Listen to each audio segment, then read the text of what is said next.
¿Cómo va todo? Bien.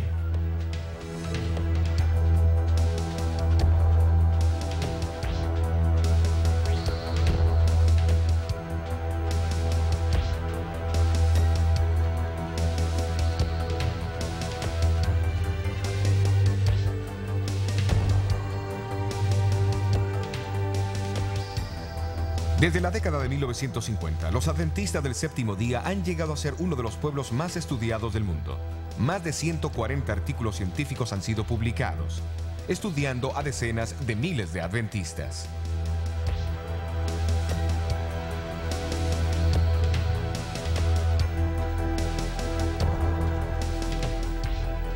¿A cuánto está? 12 sobre 10. Mejor imposible. Muy bien.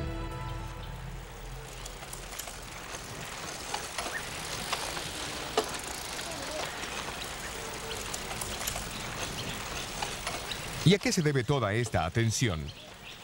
Es el descubrimiento de que el estilo de vida de los adventistas que los lleva a vivir de 6 a 8 años más y a reducir dramáticamente las muertes prematuras por cualquier otra causa, incluyendo los dos mayores asesinos de la sociedad occidental: enfermedades del corazón y el cáncer.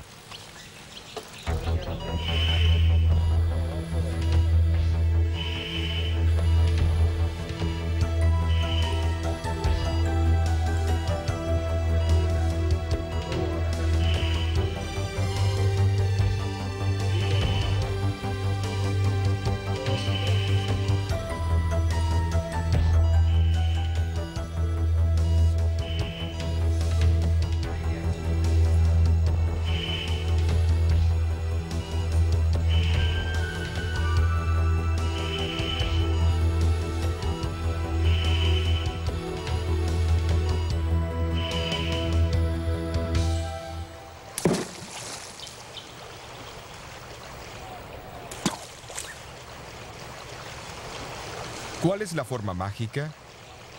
La ciencia moderna ha establecido claramente que existe un estilo de vida que promueve la salud y reduce dramáticamente el riesgo de enfermedades. Incluye una dieta variada de frutas, granos enteros, nueces y vegetales, y evitar la carne y productos que contengan grasa animal.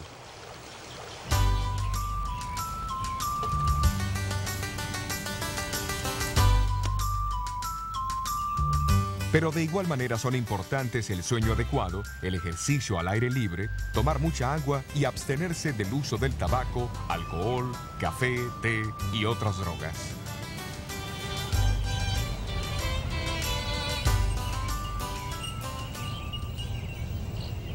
Pero ¿cómo pudo ser que un grupo tan pequeño y relativamente desconocido llegase a adoptar principios tan avanzados más de 120 años atrás? Después de todo, hasta la mitad del siglo XIX, nadie entendía la causa de la enfermedad. La prueba para la teoría del germen todavía estaba en el futuro. No existían rayos X, aspirina, antibióticos o antiasmáticos. Abundaban la difteria, la fiebre amarilla, la tifoidea, el cólera y el sarampión. La tuberculosis, conocida como la plaga blanca, era la mayor causa de muertes en el noroeste urbano de los Estados Unidos y era aceptado como una forma de aflicción divina. La fiebre palúdica, llamada malaria, era considerada una condición normal de los inmigrantes occidentales. Pero más absurdas que las mismas enfermedades eran las supuestas curas. Para aliviar el sufrimiento de los pacientes, los doctores prescribían calomel o cloruro de mercurio, estricnina, arsénico, mercurio, salitre, opio, alcohol y tabaco. Muchos médicos prohibían a sus pacientes el uso de agua interna y externamente, mientras otros realizaban amputaciones con todo menos instrumentos adecuados y sin los beneficios de anestésicos.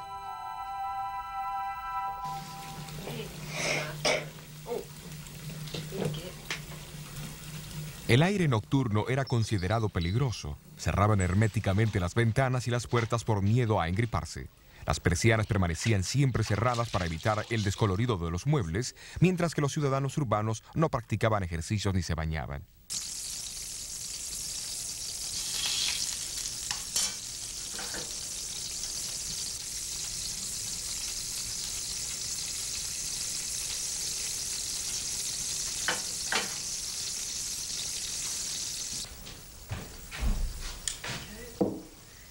La dieta pesada típica de cada día se basaba en carnes llenas de grasa y muy condimentadas, y de mucho té y café. La mayoría comía en grandes cantidades a cualquier hora del día o de la noche.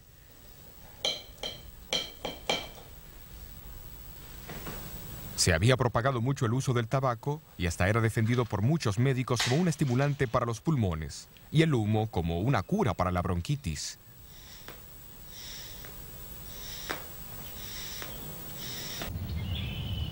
Casi nadie veía la relación entre la dieta y las enfermedades prevalecientes. El misionero pionero adventista J.N. Andrews expresó la creencia casi universal y citó sus palabras que las enfermedades estaban, en la mayoría de los casos, fuera de nuestro control y que eran ordenadas por la mano de Dios. Digo casi nadie porque en medio de esta confusión médica, unas pocas voces llamaban por una reforma. Hombres como Silverio Graham, que llegó a ser el líder del movimiento americano pro salud de los 1830.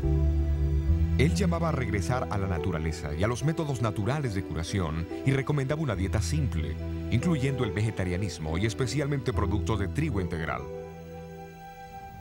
Los alimentos tenían que ser preparados sin especias y estimulantes como fuese posible. También condenó el tabaco, el té y el café, las bebidas alcohólicas y las drogas comúnmente usadas en las medicinas de aquel entonces.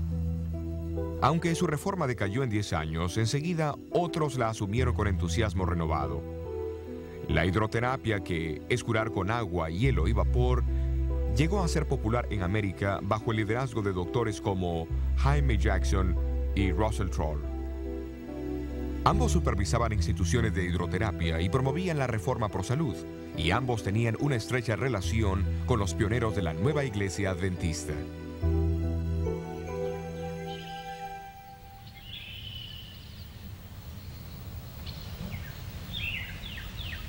En 1858, aquí en el estado de Nueva York, el doctor Jaime Jackson estableció su casa en la ladera, al norte del pueblo de Dansville. Era la institución de hidroterapia de más éxito. Jackson publicó un periódico mensual, Leyes de la Vida, donde resaltaba sus puntos de vista. Estrictamente opuesto a las drogas prescritas por sus compañeros, trataba a sus pacientes con métodos y remedios naturales. Enfatizaba especialmente la idea de la obediencia a las leyes naturales, enseñando que obedecer a la naturaleza es vivir. Creía que el maltrato del cuerpo también afectaba las capacidades morales del hombre, debilitando así su carácter. Entre los 1840 y 50 hubieron movimientos de reforma pro salud, pero al mismo tiempo existía gran ignorancia y descuido con respecto a la salud y la higiene entre la población de América. Fue en ese tiempo que Dios decidió alertar a los adventistas, guardadores del sábado, de su preocupación por la salud y la felicidad de todos. Como en los tiempos bíblicos, Él usó el don de profecía. Entre los años 1844 a 1848, Elena White recibió muchas visiones, pero ninguna trataba los principios de salud. En el otoño de 1848, se le fue mostrado que no solo el tabaco era perjudicial para la salud, sino que también lo eran el té y el café. Mucho antes que la ciencia descubriese la relación entre el tabaco y las enfermedades fatales y mostrase los peligros del excesivo consumo de café, muchos miembros de la iglesia comenzaron a alterar su estilo de vida en respuesta al llamado de Elena.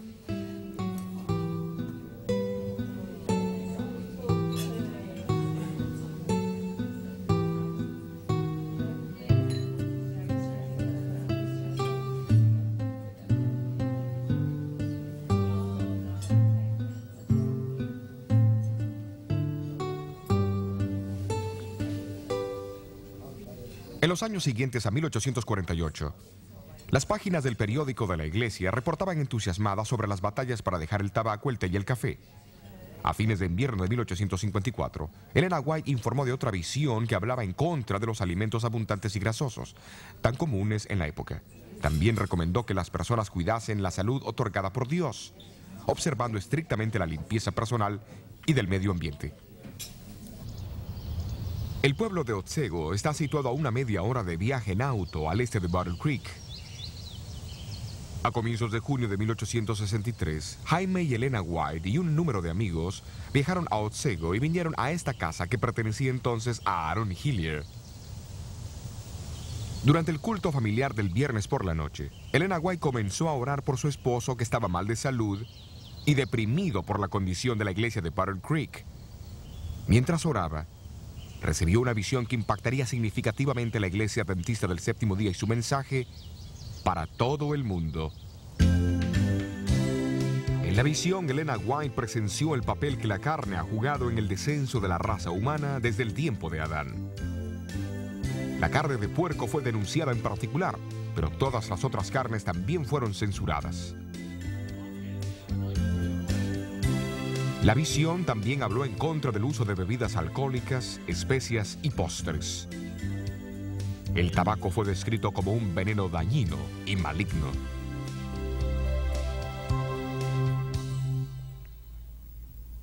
Recuerden que esto ocurrió unos 100 años antes del famoso informe del cirujano general de los Estados Unidos, El fumar y la salud.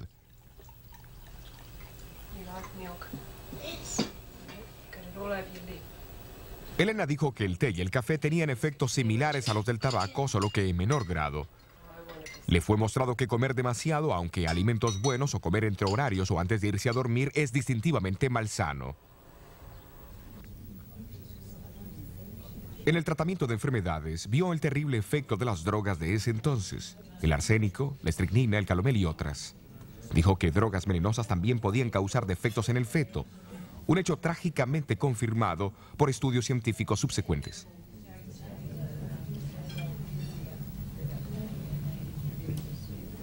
La eliminación de estos alimentos y prácticas hubiera ayudado a cualquiera a vivir mejor.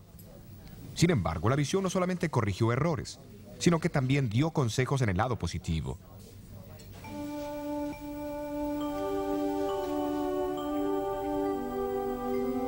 Elena recalcó la importancia de tomar mucha agua, hacer ejercicios regularmente al aire libre, permitir la entrada de la luz del sol y el aire fresco en la casa y del baño diario. Hoy día todo esto es común, pero era un mensaje muy raro para muchos en los 1860. Una revisión de la literatura denominacional muestra que en los 6 años previos a la visión, la mitad de las muertes registradas en la iglesia era de personas con menos de 30 años de edad. Es claro que cambios en los estilos de vida eran necesarios, hasta en la misma iglesia. Hasta donde a Elena le concernía, ella más tarde escribió: Me sorprendí de las cosas que se mostraban en la visión. Muchas de ellas estaban en contra de mis propias ideas. A pesar de eso, ella fue clara sobre las implicaciones del mensaje pro salud. La reforma pro salud es una de las ramas de la gran tarea que preparará a la gente para la venida del Señor. Por supuesto que hay citas bíblicas que apoyan tal entendimiento de la importancia de la salud física y mental. Jesús mismo dedicó más tiempo en sanar a los enfermos que en predicar durante el tiempo que estuvo en la tierra. El apóstol Pablo explicó a los miembros de la iglesia de Corintios que el cuerpo es el templo del Espíritu Santo. También enseñó a la iglesia de Tesalonicenses que la creencia en la pronta venida de Jesús reclamaba que el cuerpo, el espíritu y el alma fuesen preservadas sin mancha hasta la venida de Cristo.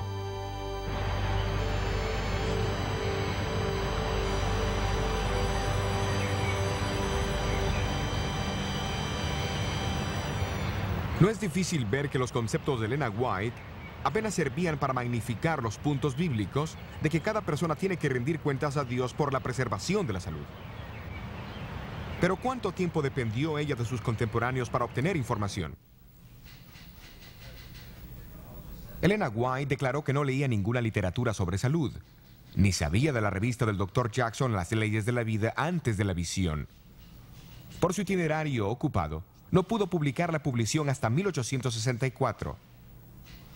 No fue hasta después de esto que leyó algunos de los libros y revistas populares sobre salud, de los cuales dijo: Me sorprendí al ver que están en armonía con lo que el Señor me ha revelado. Cuidadosamente seleccionó extractos de estas revistas que fuesen consistentes con lo que había visto en visión y los incluyó en sus publicaciones sobre salud en 1865.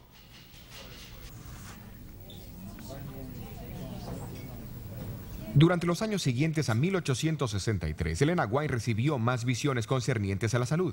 Es obvio que las mismas la detuvieron de promover las ideas tan difundidas por algunos escritores que más tarde fueron probadas a ser falsas.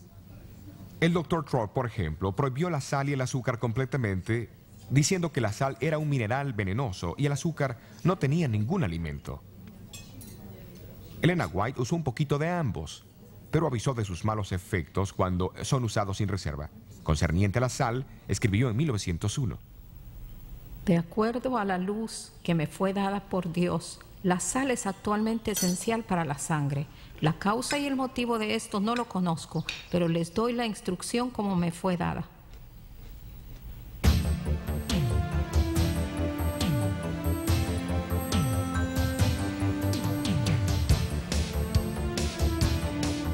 Mucho antes que los efectos del colesterol fuesen conocidos, ella escribió que el aceite de oliva era mucho más preferible que la grasa o el aceite animal. Promovió una dieta vegetariana, suplida con el uso limitado de la leche y huevos. Mucho antes que la ciencia confirmara sus beneficios, en verdad se ha descubierto que una dieta vegetariana promueve la resistencia de los atletas significativamente. Su preocupación sobre los alimentos refinados y el uso de mucho azúcar había sido ampliamente confirmado por investigaciones científicas. ¿Y qué sobre los beneficios de caminar o practicar ejercicio al aire libre? Del agua, de la luz del sol, de la recreación y el descanso adecuado que ella tan firmemente defendió. ¿Quién los negaría hoy? Tengo problema para entender a la gente agresiva. Pero en los días de Elena, sus mensajes encontraron oposición. Contraria a la opinión médica de su tiempo, promovió la importancia de la función de la mente en el proceso de curación. Hoy, la ciencia psicosomática reconoce el papel vital que la mente juega al vencer la enfermedad. Así que realmente no quiere enfrentar el trabajo o los problemas que tenga. En junio de 1982, un informe fue publicado por la Academia Americana de Ciencias y por el Concilio Nacional de Investigaciones, titulado La dieta, la nutrición y el cáncer. Reconocía que una persona al operar ciertos cambios en la dieta podría reducir abundantemente el riesgo de contraer cáncer. Las reformas sugeridas incluían comer muchas frutas, granos y vegetales, y reduciendo el consumo de grasas, azúcar, sal y alcohol, dejando a un lado el pedido de Elena White para la abstinencia total de bebidas alcohólicas. Este informe no se aleja ni un poquito de lo que ella misma escribió más de un siglo antes. Pero ¿qué de su propia salud?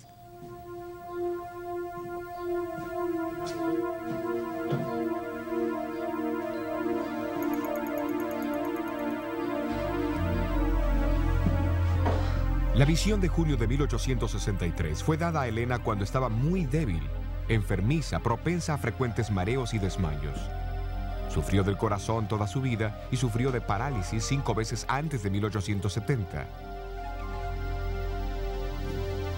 Se describió a sí misma como una gran consumidora de carne y que el pan especialmente era desabrido para ella.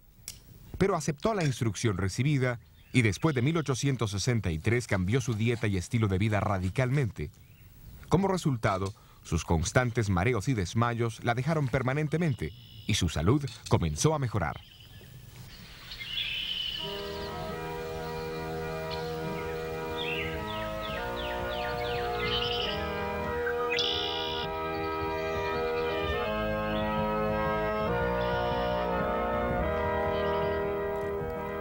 Uno o 2 años antes que Elena White falleciera a los 87 años de edad, Arturo Spalding, el historiador y cuentista, la visitó en Ellis Haven.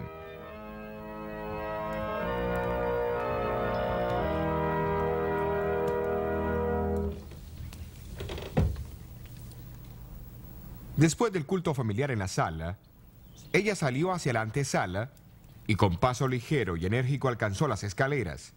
Arturo Spalding ofreció ayudarla, pero ella respondió: Oh, no, gracias.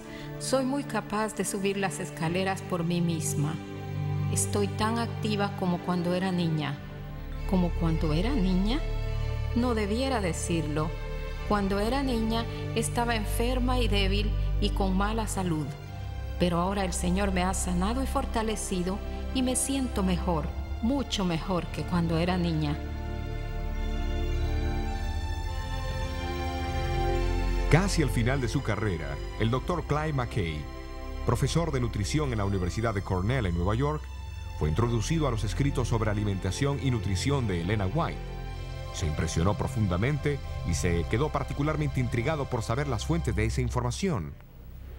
Preguntó cómo una mujer con casi ninguna educación podía dar consejos de salud tan avanzados para su tiempo. Rechazó la idea de que los había copiado de sus contemporáneos.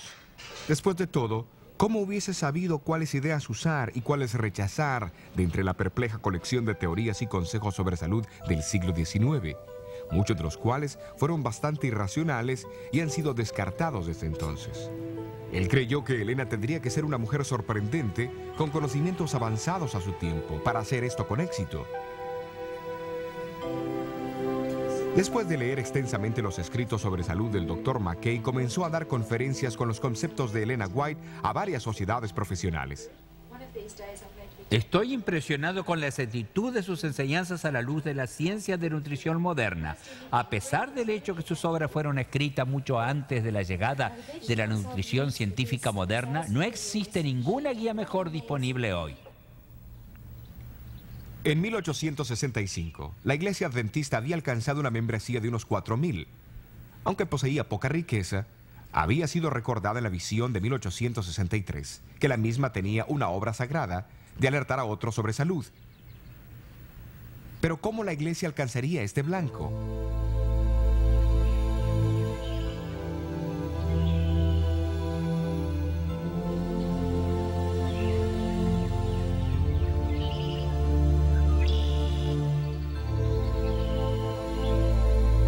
En agosto de 1865, Jaime White se rindió a las presiones y a las cargas de liderazgo de la iglesia y sufrió un agotamiento en su salud. Su esposa lo trajo aquí a la casa de la ladera, en Dansville, para ver al Dr. Jackson, donde fue tratado por unos 3 meses. Los White tuvieron una oportunidad de observar los principios de la reforma pro salud en práctica y encontraron mucho que alabar. Pero descubrieron que algunos de los principios de curación eran contrarios a las enseñanzas de Jesús. En verdad, recibieron algunos consejos médicos que podrían haber sido fatales en el caso de Jaime White.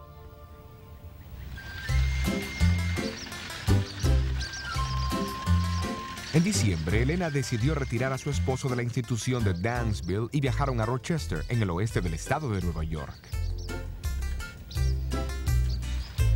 Muchas oraciones fueron elevadas allí por la salud de Jaime White, y en la Navidad de 1865, Dios respondió al darles un extraordinario regalo de Navidad.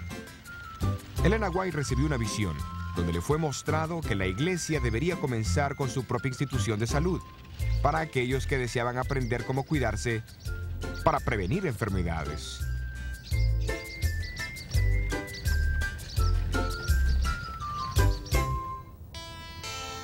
En el siguiente año, una vieja casa remodelada fue comprada al oeste de Battle Creek, Michigan, quien en ese entonces era un próspero pueblo industrial con una población de 5,000. Conocido como el Instituto Occidental de la Reforma Pro Salud, abrió sus puertas en septiembre de 1866 como el primer centro médico adventista del séptimo día del mundo. Circulares anunciando la institución declararon que ningún tipo de droga sería administrado. Solo métodos naturales de curación como el agua, el aire, la luz, el calor, la alimentación, el sueño, el descanso, la recreación, etc., serían empleados. La alimentación significaba una dieta estrictamente saludable, consistiendo de frutas, granos y vegetales. En 1875, el doctor Juan Hervey Kellogg, que recién se había graduado del prestigioso Colegio Médico del Hospital Bellevue en Nueva York, fue empleado por el instituto. Había sido alentado y ayudado financieramente en su carrera médica por los White. El año siguiente, a los 24 años de edad, fue nombrado superintendente médico del instituto, posición que ocupó durante los próximos 67 años. En 1877, el instituto vino a ser el Sanatorio Médico Quirúrgico de Battle Creek.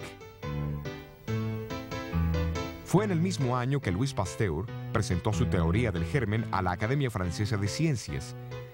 El prestigio de la medicina estaba a punto de experimentar un cambio, y el Dr. Kellogg jugaría un papel importante. Cuando la reputación del sanatorio se expandió, se agrandaron considerablemente los edificios, y para 1885 era la institución de ese tipo más grande del mundo. A fines de los 1890, el personal contaba con casi 1000. Kellogg llegó a ser muy conocido como administrador, doctor, cirujano, autor, conferenciante, inventor y fabricante de alimentos. Porque leía mucho y viajaba a Europa para estudiar con los doctores sobresalientes de allí, estaba al tanto de todos los últimos adelantos en el conocimiento médico. Fue el autor de casi 50 libros, con una publicación de más de 1 millón de copias. Algunos fueron las primeras obras científicas autorizadas que se publicaron en América en sus campos respectivos. Fundó un colegio de medicina y en su vida realizó más de 22.000 operaciones quirúrgicas. La última cuando tenía 88 años de edad. Sus cirugías eran tan perfectas que la cicatriz de Kellogg llegó a ser una marca de fábrica. Condujo más de 5.000 conferencias públicas a cientos de miles de americanos. Vestido de blanco, regularmente hablaba con el sanatorio sobre los últimos progresos médicos y el sistema de vida saludable que promovió siempre. Inventó muchos tipos de aparatos para tratar a los enfermos, incluso este caballo mecánico. El presidente Coolidge usó uno para su ejercicio diario en la Casa Blanca.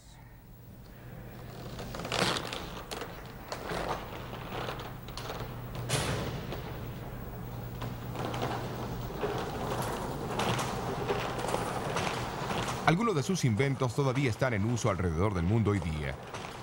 ¡Vamos, chico!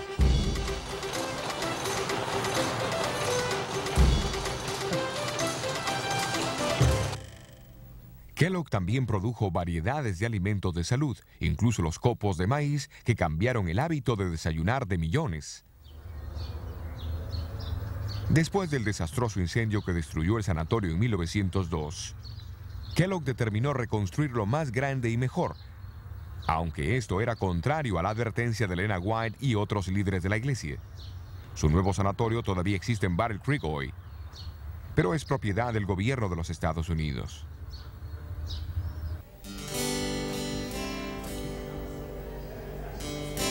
Su pórtico y entrada impresionantes acogieron a muchos que vinieron a Kellogg para tratarse y aprender sus consejos sobre salud.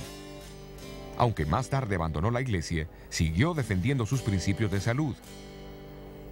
Famosos que lo visitaron durante sus más de 60 años de superintendencia incluyeron el industrial y financista Juan D. Rockefeller Jr., el autor Jorge Bernardo Shaw, el inventor Thomas Edison, el escritor soviético León Tolstoy, el explorador de las regiones polares Raúl Amundsen, la primera mujer en viajar sola a través del Atlántico, Amelia Earhart, y el presidente Guillermo Howard Taft, que está registrado como el paciente número 100.000.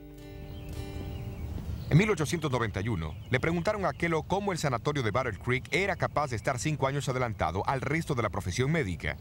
Kellogg respondió que si algo nuevo aparecía, instantáneamente lo adoptaba si concordaba con la filosofía y los principios de salud promovidos por Elena White.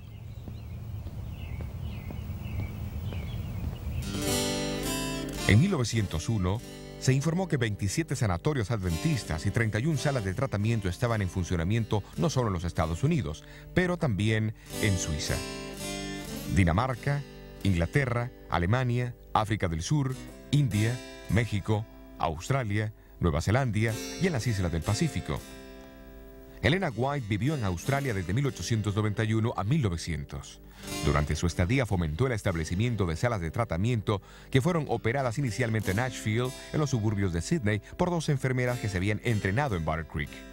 Más tarde, el lugar se cambió para Summerhill, donde llegó a ser un sanatorio médico y quirúrgico. En 1899, Elena White pidió la construcción de un sanatorio apartado del centro de Sydney, donde se presentarían los valores espirituales y los sanos principios de la curación mental y física.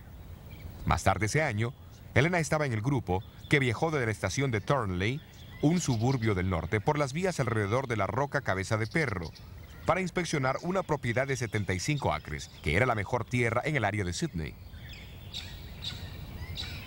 En los próximos años, un sanatorio de 100 camas fue construido. Fue oficialmente inaugurado el 1 de enero de 1903.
No mucho después de esto, un edificio de 3 pisos llegó a estar disponible en las hermosas campiñas del Valle Paraíso, cerca de San Diego. Había sido usado como un sanatorio y originalmente costaba $25,000, pero estaba siendo ofrecido por $12,000 por falta de agua. Las negociaciones siguieron por unos 18 meses, hasta que en 1904 el precio fue bajado a $4,000, mucho más bajo que el costo original, justo como Elena White había predicho. Después de que la propiedad fue comprada, ella logró los servicios de un perforador de pozos adventista, Salem Hamilton. Señor Hamilton. Señora, hemos llegado a 98 pies. ¿Se da cuenta que esos son 10 pisos para abajo? Y no hemos encontrado nada más que tierra seca y arena. ¿Está segura que el Señor quiere que usted compre este lugar? Sí, estoy segura. 3 veces me ha sido mostrado en visión que debíamos asegurar esta propiedad. Bien, creo que eso es suficiente para mí. El Señor no nos daría un elefante sin proporcionarnos agua para que Él la tomara. ¿No lo cree, señora?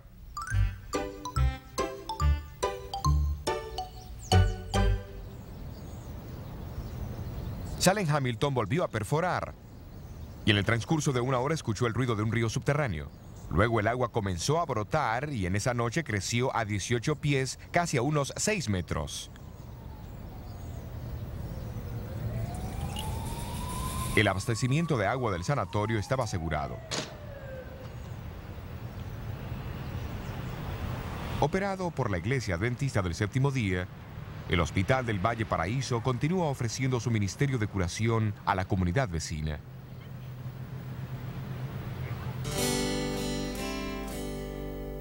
En abril de 1904, Elena White instó a que un sanatorio debía ser asegurado y operado cerca de Los Ángeles en algún distrito rural. En Glendale, un suburbio de Los Ángeles, un edificio de 3 pisos sobre 5 acres de tierra, representando una inversión inicial de $50,000, fue ofrecida a la iglesia por $26,000. En 1904 fue comprada por $12,000, mucho más bajo que el precio original.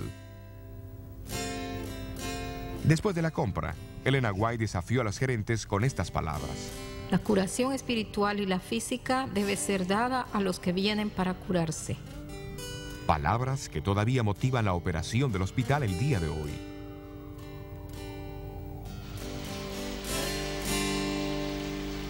Pero tenía que haber un tercer sanatorio en el sur de California.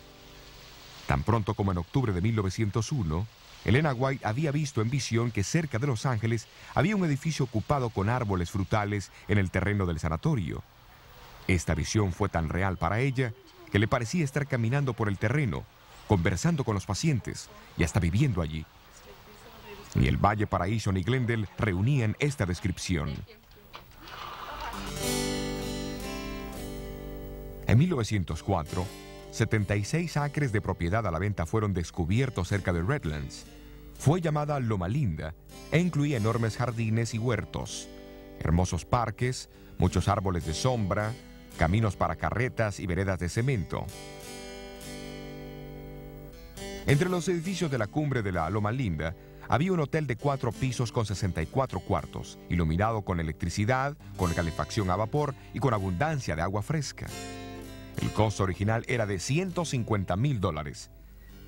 El precio de la compra final fue $38,900, mucho más bajo que el precio original. El 12 de julio de 1905, Elena White llegó a Loma Linda por primera vez. Mientras iba viendo los edificios y el terreno, repetidamente dijo que reconocía todo como el lugar que había visto en visión 4 años antes. La garantía de este sanatorio, completamente equipado y amueblado, es una de las más hermosas providencias que el Señor nos ha brindado. Loma Linda llegará a ser un importante centro educativo. Una escuela será establecida aquí para entrenar evangelistas en la verdadera medicina. Tendrá que ser de la más alta categoría.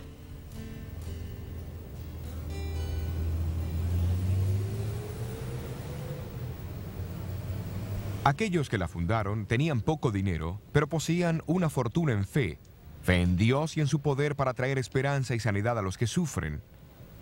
Hoy, la Universidad de Loma Linda opera como una de las más grandes escuelas de medicina en el oeste de los Estados Unidos y se encuentra al frente en el conocimiento e investigación de la medicina. Este acelerador de protones es el primero del mundo en su clase.